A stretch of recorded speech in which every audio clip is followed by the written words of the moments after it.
अभी तक हमने दो तरह के एक्सपेंशन के बारे में पढ़ा, लीनियर एक्सपेंशन और एरियल एक्सपेंशन। अब हम लोग थर्ड वाला एक्सपेंशन पढ़ेंगे जिसको कि वॉल्यूम एक्सपेंशन कहा जाता है। तो वॉल्यूम एक्सपेंशन में भी इसका कोएफिशिएंट को डिफाइन किया जाता है इस तरह से, ये है कोएफिशिएंट ऑफ वॉल्यूम एक्सपेंशन, और इसका जो डिफिनीशन है वो बाकी दो कोएफिशिएंट से मिलता जुलता है। इसका सिंबल गामा होता है ना। तो इसका जो डिफिनीशन है वो ये है, it is fractional change in volume per unit change in temperature, per unit change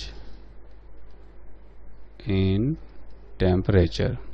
तो मैथमेटिकली अगर इसको लिखा जाए तो हम लोग लिखेंगे fractional change per unit change in temperature. अगर इसको रीअरेंज करेंगे dV by V is equal to gamma dt, ठीक। और इसको इंटीग्रेट कर देते हैं।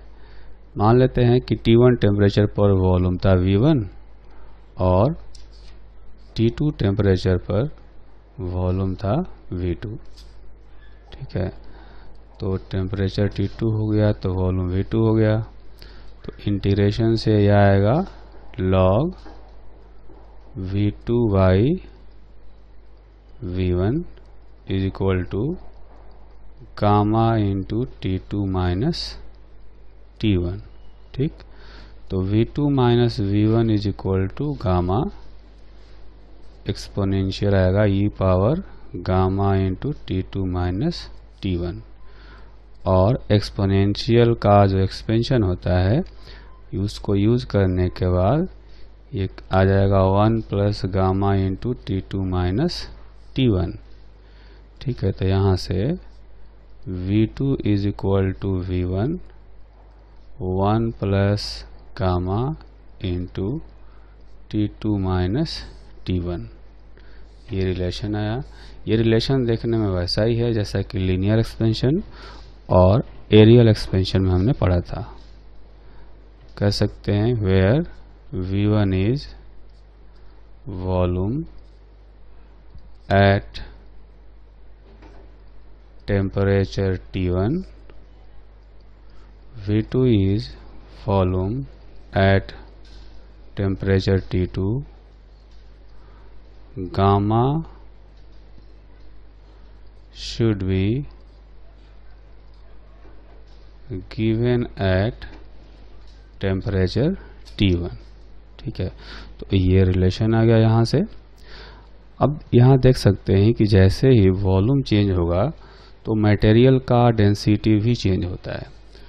तो इस तरह से कह सकते हैं कि डेंसिटी एट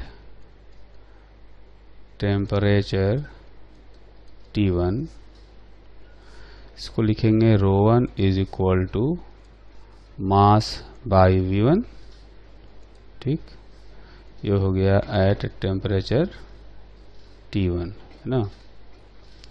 फिर डेंसिटी का वैल्यू निकालेंगे temperature T2, density at temperature T2 ρ2 is equal to आएगा m बाई V2, और जो V2 है इसको अभी हमने लिखा था 1 plus gamma into T2 minus T1, ठीक है। ये था V2 का वैल्यू। तो ये आ गया सेकेंड इक्वेशन। अगर हम लोग इक्वेशन 1 और 2 को सोल्व करें, मतलब डेंसिटीज का रेशियो निकालें, इक्वेशन 2 को इक्वेशन 1 से डिवाइड कर देते हैं तो यह आएगा ρ2 by ρ1 is equal to 1 by 1 plus gamma into T2 minus T1, यानी ρ2 is equal to ρ1 divided by 1 plus gamma into T2 minus T1। तो देखेंगे कि जो मटेरियल है उसकी डेंसिटी टेम्परेचर के साथ में इस तरीके से चेंज होती है। ठीक है, अब हम लोग क्या करेंगे कि ये जो गामा है, गामा में और लीनियर एक्सपेंशन कोएफिशिएंट अल्फा में एक रिलेशन निकालने की कोशिश करेंगे। तो जिस तरह से अल्फा और बीटा में हमने रिलेशन निकाला था, वैसे ही हम लोग अल्फा और गामा में रिलेशन निकालेंगे, है ना। तो इसके लिए देखेंगे कि एक क्यूब बनाया गया है, उस क्यूब का लेंथ मान लेते हैं कि इनिशियली L0 है। ठीक है, ये है एट टेम्परेचर T1 और इसका जो वॉल्यूम होगा ये हो जाएगा L0 क्यूब। ठीक है, उसके बाद जब हमने टेम्परेचर बढ़ा दिया तो ये क्यूब का साइज बड़ा हो गया। टेम्परेचर T2 पर इसका साइड का लेंथ हो गया L। ठीक, अब इसका जो वॉल्यूम है ये हो जाएगा L क्यूब। ठीक,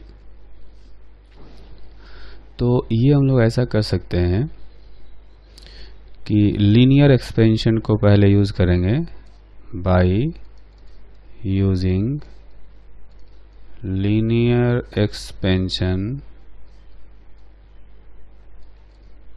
ऑफ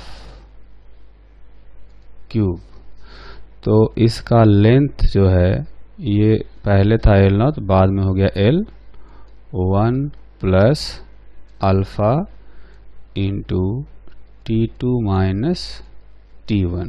ठीक है, तो इसको हम लोग थोड़ा सिंपल टर्म में लिखेंगे 1 plus alpha into delta T। यह आ गया पहला इक्वेशन। ठीक, अब हम लोग इसमें वॉल्यूम एक्सपेंशन यूज करते हैं। ठीक है, by using volume expansion of cube. तो इसमें वॉल्यूम का एक्सपेंशन देखेंगे, बाद में V हो गया, पहले V0 था 1 plus gamma into delta T। ठीक, तो जो इक्वेशन 2 हमने लिखा है उसमें वॉल्यूम को हम लोग लिख सकते हैं यहाँ से L क्यूब, और जो V0 है उसको लिख सकते हैं L0 क्यूब, है ना। तो ये हो जाएगा L0 cube 1 plus gamma into delta T। अब L की जो वैल्यू है ये हमने निकाली है इतना लीनियर एक्सपेंशन को यूज करके, तो ये वैल्यू यहाँ रखेंगे तो आएगा L0 cube 1 plus gamma delta T power 3 L0 cube 1 plus gamma into, यहाँ पर अल्फा आएगा, इसको थोड़ा करेक्ट करते हैं। हमने जो लेंथ की जो वैल्यू लिखी है L की, यहाँ पर अल्फा आएगा। ये L की वैल्यू हमने रखी है तो L0 1 plus alpha delta T है, तो यहाँ से ये आ जाएगा वैल्यू। ठीक, अब आगे हम लोग इसको सिंप्लीफाई कर सकते हैं, तो L0 क्यूब कैंसिल हो जाएगा। तो देखेंगे कि ये जो टर्म है इसमें बायनोमियल अप्रोक्सीमेशन अप्लाई कर सकते हैं, क्योंकि जो दूसरा वाला टर्म है वो बिल्कुल 1 से छोटा आएगा, क्योंकि अल्फा की वैल्यू बहुत ही कम होती है। ठीक है, तो इसको इस तरह से लिख सकते हैं is equal to 1 plus gamma into delta T using binomial approximation. ठीक, अब जो है यहाँ से आप देख सकते हैं कि जो रिजल्ट आएगा वो रिजल्ट ये आया है कि gamma is equal to 3 alpha आ गया। क्योंकि ये 1 और ये 1 कैंसिल हो गया, तो फिर ये डेल्टा और डेल्टा भी कैंसिल हो जाएगा। ठीक है, तो ये रिलेशन हमें हमेशा याद रखना चाहिए। ठीक है, उसी तरह से जैसे हमने एक एरियल एक्सपेंशन में क्वेश्चन किया था कि दो परपेंडिकुलर डायरेक्शन में एक्सपेंशन कोएफिशिएंट अल्फा 1 और अल्फा 2 दिए गए थे, इक्वल नहीं थे। ठीक है, तब हमने बीटा का वैल्यू निकाला था, आया था अल्फा 1 प्लस अल्फा 2। ठीक, लेकिन वैसे ही अगर इस वॉल्यूम एक्सपेंशन में हो, जब अल्फा का वैल्यू हर जगह होमोजीनियस नहीं हो, हर डायरेक्शन में, जब होमोजीनियस होगा तो ऐसा रिलेशन आएगा। लिख सकते हैं यहाँ पर, फॉर होमोजीनियस मटेरियल और मेटल, यह आएगा। लेकिन जब होमोजीनियस नहीं हो तो उस केस में हम लोग किस तरह से गामा का वैल्यू निकालेंगे, वो अभी निकाल करके देखेंगे।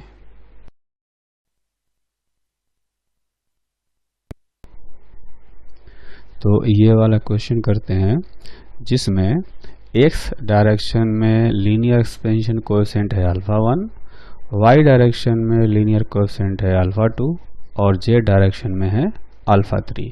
इसमें हमें गामा की वैल्यू फाइंड करनी है। ठीक है, तो एक हमने क्यूब लिया है, इस क्यूब का लेंथ इनिशियली है L या L0। ठीक है, ये पहले एक क्यूब है, लेकिन जब एक्सपेंशन होगा तो चूंकि एक्सपेंशन कोएफिशिएंट हर डायरेक्शन में डिफरेंट है, तो एक्सपेंशन होने के बाद ये क्यूब नहीं रहेगा, लेंथ चेंज हो जाएंगे। जैसे ये वाला लेंथ हो गया, मान लेते हैं L1, है ना, और जो y डायरेक्शन है, y डायरेक्शन वाला जो लेंथ है ये हो जाएगा, मान लेते हैं कि L2। ठीक, और z डायरेक्शन वाला लेंथ हो जाएगा L3। ठीक है, ये तो शुरू में जो वॉल्यूम यहाँ पर बताएंगे इनिशियली, वो लिखेंगे L0 cube.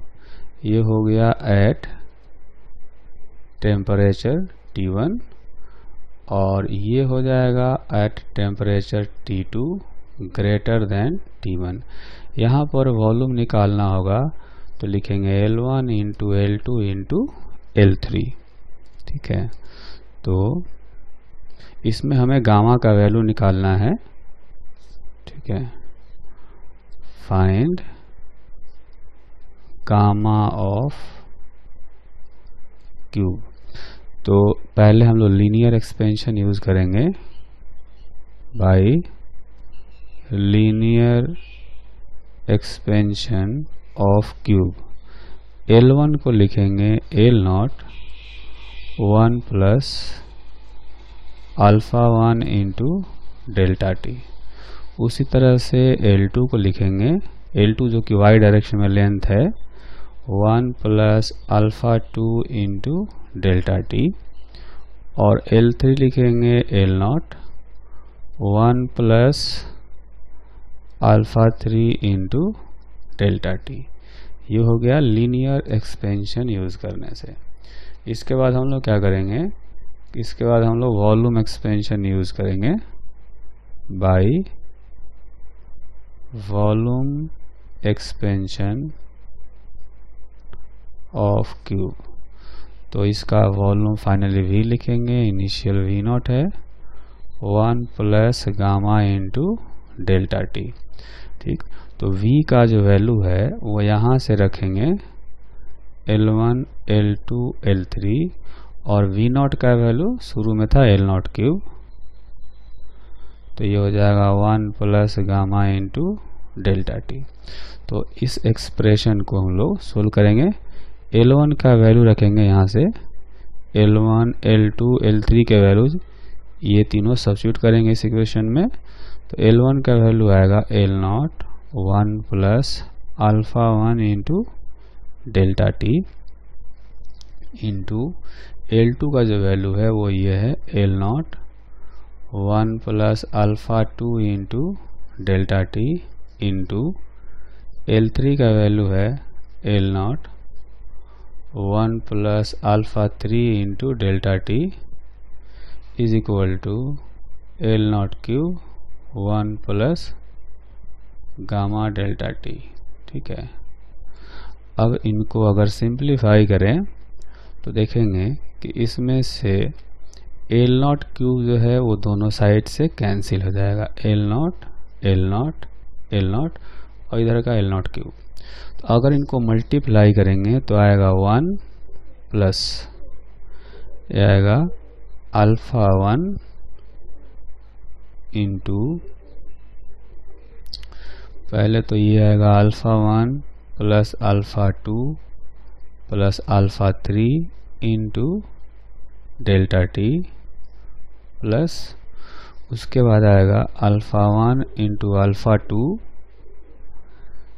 Into delta T square, इसको हम लोग ऐसे लिख लेते हैं alpha 1 into alpha 2 plus alpha 2 into alpha 3 alpha 3 into alpha 1 into delta T का स्क्वायर प्लस तीसरा टर्म आएगा alpha 1 alpha 2 alpha 3 delta T का होल क्यूब।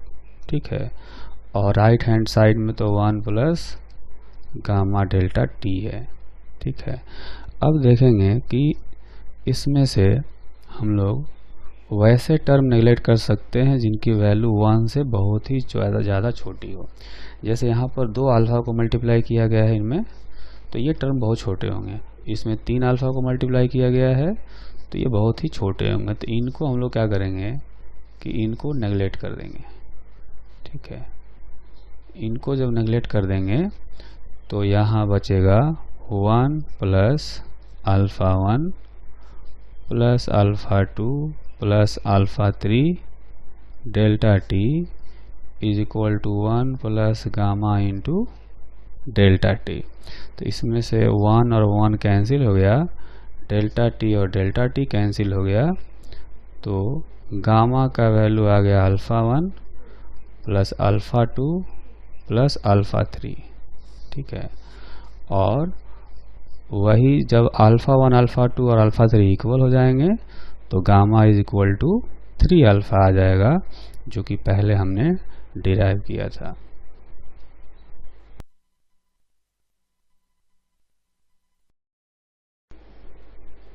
अब हम लोग नेक्स्ट एग्जाम्पल करते हैं। इस एग्जाम्पल में हमें दिया गया है कि moment of inertia of A solid body is I and coefficient of linear expansion is alpha, then find change in moment of inertia when temperature changes by delta T. ठीक, तो पहले हमें ये जानना होगा कि जो मोमेंट ऑफ इनर्शिया है वो किस किस फैक्टर पर डिपेंड करता है। तो मोमेंट ऑफ इनर्शिया जैसे कि हम लोग जानते हैं, एक तो मास पर डिपेंड करता है और रेडियस पर डिपेंड करता है। ठीक है, कोई कांस्टेंट मान लेते हैं कि c है। जैसे सॉलिड स्फीयर का 2/5 mr² होता है, हॉलो स्फीयर का 2/3 mr² होता है, रिंग का mr² होता है, डिस्क का mr² 2 होता है। जो भी है mr² आएगा, एक कांस्टेंट आएगा। ठीक, तो जब एक्सपेंशन होगा ऑब्जेक्ट में तो उसका रेडियस चेंज हो जाएगा, है ना, और जब रेडियस चेंज होगा तो मोमेंट ऑफ इनर्शिया चेंज होगा। तो रेडियस जो है उसको हम लोग कुछ ऐसे लिख सकते हैं कि r0 into 1 plus alpha into delta T, ये होता है रेडियस में चेंज। ठीक, तो c m ये जो r है, इस r को हम लोग कुछ ऐसे लिख सकते हैं, r नॉट स्क्वायर यहाँ से रखेंगे तो यह आएगा 1 plus alpha into delta T का होल स्क्वायर। अब इसमें हम लोग अगर बायनोमियल अप्रोक्सीमेशन यूज़ करें तो ये वाला जो टर्म है इसको लिखा जा सकता है 1 plus 2 alpha into delta T. ठीक है, तो आप देखेंगे कि जो इनिशियल मोमेंट ऑफ इनर्शिया है, इनिशियल मोमेंट ऑफ इनर्शिया मान लेते हैं कि आई नॉट था। ठीक है, तो आई नॉट को हम लोग लिख देते हैं इस तरह से C M R naught square. Radius R naught रखेंगे तो moment of inertia I naught होगा, रेडियस आर रखेंगे तो मोमेंट ऑफ इनर्शिया आई होगा। ठीक है, तो ये जो टर्म है C M R naught square, ये इनिशियल मोमेंट ऑफ इनर्शिया हो गया। तो इसको रख देंगे initial moment of inertia 1 plus 2 into alpha into delta T. तो देखेंगे कि I minus I naught is equal to I naught into 2 alpha into delta T आया, और ये जो है यही हो जाएगा change in moment of inertia. तो इसको लिखेंगे I naught into 2 alpha into delta T. तो change in moment of inertia को हम लोग लिखेंगे 2 I naught alpha into delta T. इतना मोमेंट ऑफ इनर्शिया में चेंज आएगा, जहाँ पर ओरिजिनल मोमेंट ऑफ इनर्शिया शुरू में था आई नॉट। ठीक,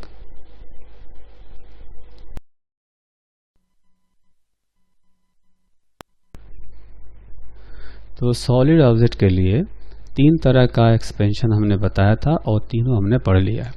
लीनियर एक्सपेंशन पढ़ा, एरियल एक्सपेंशन पढ़ा और वॉल्यूम एक्सपेंशन पढ़ा। लेकिन जो लिक्विड्स होते हैं उनके लिए सिर्फ एक ही तरह का एक्सपेंशन होता है। इनके लिए हम लोग सिर्फ वॉल्यूम एक्सपेंशन ही कंसीडर करते हैं।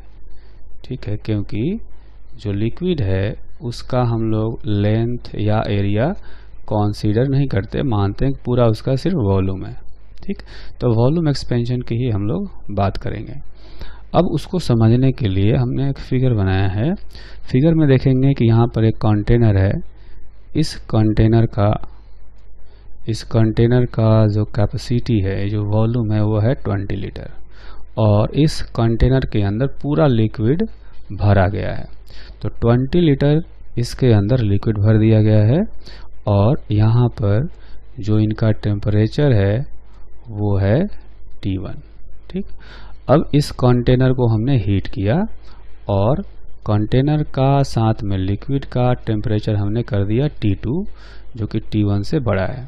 ठीक, अब इस कंटेनर का जो साइज है ना, इस कंटेनर का साइज हो गया 21 लीटर, और कुछ लिक्विड जो है ओवरफ्लो हो गया, और ये 4 लीटर जो है लिक्विड बाहर गिर गया है। ठीक है, तो लिक्विड का जो एक्सपेंशन है वो 2 तरीके का हम लोग मानते हैं, है ना। एक्सपेंशन ऑफ लिक्विड जो है ये हम लोग मानते हैं कि 2 तरह का होता है। एक होता है रियल एक्सपेंशन,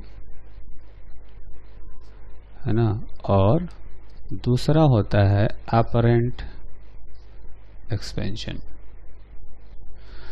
तो अगर इस फिगर में समझें, अपरेंट एक्सपेंशन का मतलब हुआ कि हम लोग ये मानते हैं कि कंटेनर में कोई ज़्यादा एक्सपेंशन नहीं हुआ है ना। देखेंगे कि कंटेनर का जो एक्सपेंशन है उसको हम लोग नेग्लेक्ट कर देते हैं।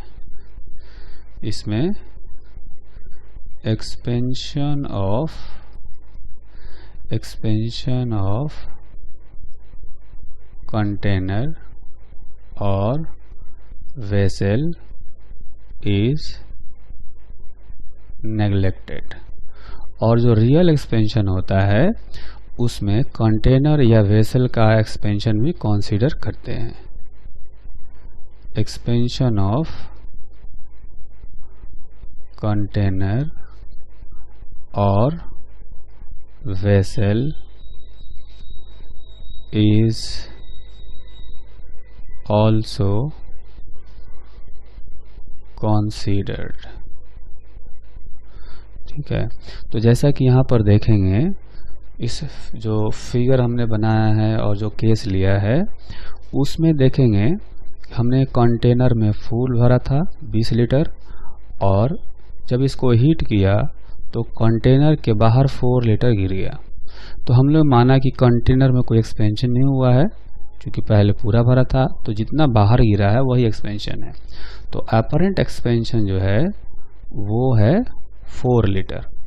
तो ये 4 लीटर जो है इसको हम लोग कहेंगे अपरेंट एक्सपेंशन, है ना। उसमें हमने जो 1 लीटर कंटेनर का एक्सपेंशन हुआ है उसको हमने काउंट नहीं किया। तो अपरेंट एक्सपेंशन बताएंगे कि 4 लीटर है, ठीक है। जबकि रियल एक्सपेंशन बताना हो तो हम लोग कंटेनर का एक्सपेंशन भी काउंट करेंगे, है ना। तो रियल एक्सपेंशन निकालना हो तो देखेंगे पहले कंटेनर 20 लीटर का था, अब 21 लीटर का है, तो 1 लीटर तो कंटेनर बढ़ गया और 4 लीटर बाहर ओवरफ्लो हो गया, तो टोटल 5 लीटर हो गया रियल एक्सपेंशन, ठीक है। तो ये 2 तरह का एक्सपेंशन हम लोग लिक्विड के केस में पढ़ते हैं, और इसीलिए 2 तरह का एक्सपेंशन कोएफिशिएंट भी डिफाइन किया जाता है, ठीक। तो एक्सपेंशन कोएफिशिएंट को हम लोग डिफाइन करते हैं। पहले लिखेंगे रियल एक्सपेंशन कोएफिशिएंट, इसको हम लोग लिखते हैं गामा आर, है ना। ये कहेंगे व्हेन expansion of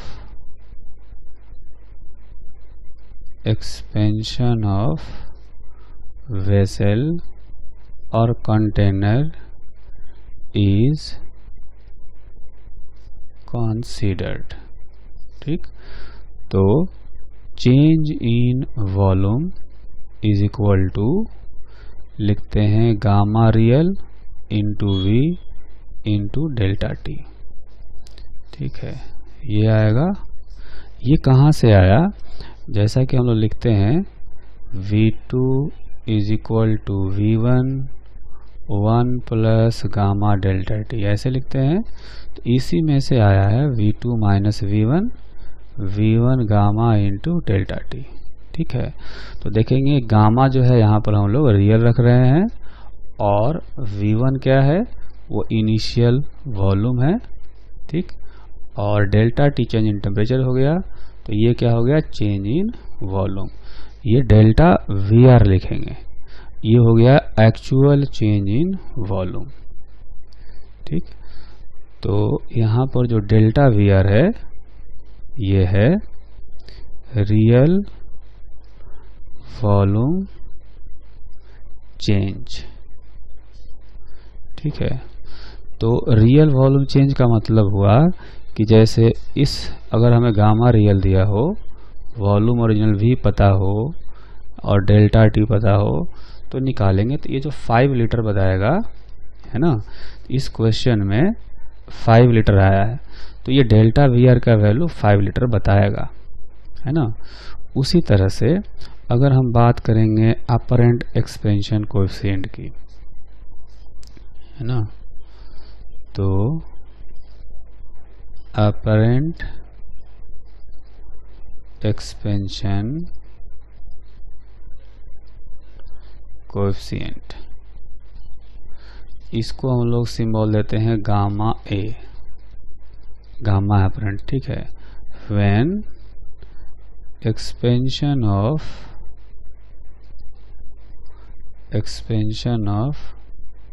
वेसल और कंटेनर इज नॉट कंसीडर्ड, ठीक। तो उस केस में हम लोग ये जो गामा ए का जो वैल्यू है उसको कुछ इस तरह से लिखेंगे कि डेल्टा वी ए ये हो जाएगा gamma apparent into V into delta T. ठीक है, तो गामा अपरेंट जो है, गामा अपरेंट का वैल्यू हो गया delta V A divided by V into delta T. ठीक है, और पीछे वाला जो रियल एक्सपेंशन कोएफिशिएंट था, यहाँ पर अगर हमें गामा आर निकालना हो तो लिखेंगे delta V R divided by V into delta T. ठीक है, इस तरह से। तो अब इसमें अगर हम समझें कि जो अभी हमने एक्सप्रेशन लिखा है ना, इसमें जो डेल्टा वी ए है, ये डेल्टा वी ए है 4 लीटर। जो हमने एग्जाम्पल लिया है इसमें डेल्टा वी ए 4 लीटर लेंगे, मतलब जो कि वॉल्यूम ओवरफ्लो हो गया है वो वाला वॉल्यूम। और जो वी है यहाँ पर रखेंगे 20 लीटर, और डेल्टा टी जो भी होगा टेम्परेचर चेंज वो रखेंगे। ठीक है, तो ये गामा अपरेंट आ जाएगा। ठीक, अच्छा, जो रियल वाला था, रियल वाला का फॉर्मूला फिर से यहीं लिख लेते हैं। रियल वाला का फॉर्मूला ये आया था अपना, उसमें हमने लिखा है gamma real is equal to delta V R by V delta T, है ना। गामा रियल का ये आया है। तो इसमें डेल्टा वी आर का वैल्यू, इसकी वैल्यू हम रखेंगे 5 लीटर जो क्वेश्चन में दिया गया है, और ये रखेंगे 20। डेल्टा टी दोनों ही केस में इक्वल होगा, है ना। डेल्टा टी जो यहाँ रखेंगे वही यहाँ भी रखेंगे। तो देख सकते हैं कि जो गामा रियल है वो बड़ा आएगा गामा ए से, है ना। 5 लीटर है यहाँ पर 4 लीटर रख रहे हैं, तो ओबियसली गामा रियल बड़ा आएगा गामा ए से। So gamma real is greater than gamma apparent. और एक रिलेशन भी होता है, गामा रियल जब लिखते हैं तो लिखते हैं gamma apparent plus gamma vessel, है ना। और गामा अपरेंट प्लस जो वेसल है वो सॉलिड का बना होता है, तो उसके लिए अल्फा डिफाइन करते हैं। तो इसको लिख सकते हैं 3 अल्फा वेसल। ठीक, तो लिक्विड का अल्फा डिफाइन नहीं होता है, इसलिए लिक्विड के केस में नहीं लिखते। ये जो वेसल है सॉलिड का बना होता है, तो उसके लिए अल्फा डिफाइन होता है, तो ऐसे लिखा जा सकता है ना। तो ये देखेंगे कि जो गामा रियल है वो गामा अपरेंट से इतना ज़्यादा होता है। अब इसके बाद क्या करेंगे कि हम लोग एक क्वेश्चन करके देख लेते हैं कि किस तरह से जो है लिक्विड का एक्सपेंशन होता है। तो लिक्विड के एक्सपेंशन पर बेस्ड एक एग्जाम्पल कर लेते हैं। एग्जाम्पल ये है कि a flask of volume 4 litre is completely filled with mercury at 0 degree Celsius. At 0 degree Celsius, both flask and mercury are heated to 25 degree Celsius. If coefficient of expansion of mercury is equal to 1.82 into 10 to the power minus 4 per degree Celsius, and coefficient of linear expansion of flask is equal to 10 to the power -5 per degree Celsius. Find out the volume of mercury spilled out. ठीक, तो इसके लिए हमें क्या करना है कि हमें रियल एक्सपेंशन कोएफिशिएंट को नहीं यूज़ करना है, हमें अपरेंट एक्सपेंशन कोएफिशिएंट को यूज़ करना है, क्योंकि सिर्फ ओवरफ्लोन वाला पूछा गया है। स्पिल्ड आउट जो मरकरी है उसके बारे में पूछा गया है, तो हम लोग गामा अपरेंट यूज करेंगे into V into delta T. Gamma apparent जो होता है ये होता है gamma real minus 3 alpha vessel into V into delta T. तो गामा रियल जो है ये मरकरी का जो गामा दिया गया है वो अगर हमें मेंशन नहीं किया गया कि रियल है कि अपरेंट, तो रियल हमें मानना चाहिए। ठीक, तो रियल वाला वैल्यू है 1.82 into 10 to the power -4 minus 3 into alpha vessel यानी कि फ्लास्क का दिया गया है 10 to the power -5 पर डिग्री सेल्सियस इंटू जो ओरिजिनल वॉल्यूम है वो दिया गया है 4 लीटर। 4 लीटर फ्लास्क का वॉल्यूम था।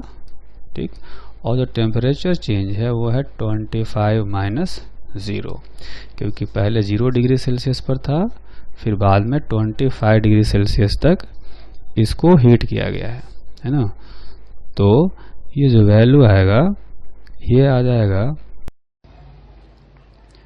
0.0152 लीटर, या इसको लिख सकते हैं 15.2 मिलीलीटर। ठीक है, तो इतना जो वॉल्यूम है मरकरी का ये ओवरफ्लो हो जाएगा, कंटेनर से फ्लास्क से बाहर चले जाएगा। ठीक है, अब एक छोटा सा और कॉन्सेप्ट सीखते हैं हम लोग कि जैसे ही लिक्विड का टेम्परेचर बढ़ता है तो उसका एक्सपेंशन होता है। ठीक, तो उस लिक्विड में जो डूबा हुआ सॉलिड है उस पर लगने वाले बायंसी फोर्स में क्या फ़र्क पड़ेगा। ऐसा मान लेते हैं कि अपने पास एक ऑब्जेक्ट है ना, और ये किसी लिक्विड के अंदर पूरी तरह से डूबा हुआ है। ठीक है, अब ये पूरी तरह से डूबा हुआ है, तो अभी मान लेते हैं कि लिक्विड का डेंसिटी है रो नॉट। लिक्विड का डेंसिटी ले लेते हैं रो नॉट, तो ऊपर की तरफ बायंसी फोर्स लग रहा होगा रो नॉट लिक्विड का डेंसिटी, और जो सॉलिड ऑब्जेक्ट है सॉलिड ऑब्जेक्ट का वॉल्यूम वी नॉट ले लेते हैं इंटू जी, ये बायंसी फोर्स है एफ वी। ठीक, अब जैसे ही टेम्परेचर चेंज होगा तो इस सॉलिड ऑब्जेक्ट का वॉल्यूम चेंज हो जाएगा। ठीक है, तो जो सॉलिड ऑब्जेक्ट है उसका वॉल्यूम हो जाएगा V naught 1 plus gamma into delta T. Gamma S लेंगे यानी गामा सॉलिड का लेंगे। ठीक है, और लिक्विड का जो डेंसिटी है वो कुछ इस तरह से चेंज होगा। डेंसिटी ऑफ लिक्विड रो है, पहले था रो नॉट, और अब हो जाएगा 1 plus gamma liquid into delta T. ठीक है, तो अब जो नया बायंसी फोर्स लगेगा वो बायंसी फोर्स कुछ ऐसा होगा F V dash is equal to liquid की नई वाली डेंसिटी लेंगे और सॉलिड्स ऑब्जेक्ट का जो नया submerged volume V S into G. तो अगर इनको लिखें तो आएगा rho naught by 1 plus gamma L into delta T. जो समर्ज्ड वॉल्यूम है सॉलिड का उसको लिखेंगे V naught into 1 plus gamma S into delta T into G. तो यह आएगा rho naught into V naught into G 1 plus gamma solid delta T divided by 1 plus gamma liquid into delta T. अब ये देखेंगे कि ये original वाला buoyancy force है जो ऊपर की तरफ लग रहा था, और अब जो बायंसी फोर्स है वो लग रहा है एफ वी डैश। ये हो गया 1 plus gamma S into delta T divided by 1 plus gamma L into delta T. ठीक है, चूँकि जो लिक्विड का गामा है वो बड़ा होता है जनरली सॉलिड के गामा से। सो अगर ऐसा हो लिक्विड वाला बड़ा होगा इस सॉलिड वाले से, तो ये जो टर्म है ये आएगा लेस देन 1, और इसलिए F V dash less than F V हो जाएगा। सो कह सकते हैं बायंसी फोर्स विल डिक्रीज। ठीक।